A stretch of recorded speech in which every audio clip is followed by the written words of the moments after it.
3 дена ВМРО ДПМНЕ и Владко Ѓорчев молчат за непријавените месечни хонорари од 1200 евра за неговата сопруга преку Министерството за надворешни работи.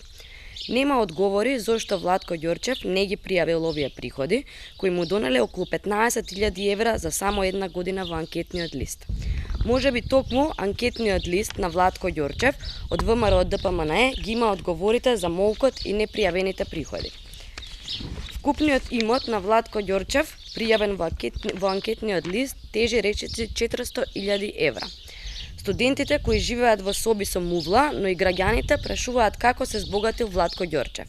Како тоа за 2 години се купува оваа куќа зад мене од 125 метри квадратни и плац од 500 метри квадратни за околу 140.000 евра.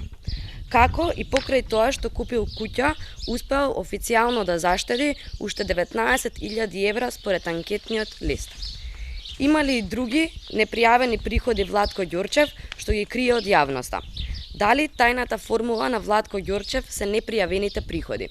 Додека студентите живеат во катастрофални услови, функционерите на ВМРО ДПМНЕ се богатат.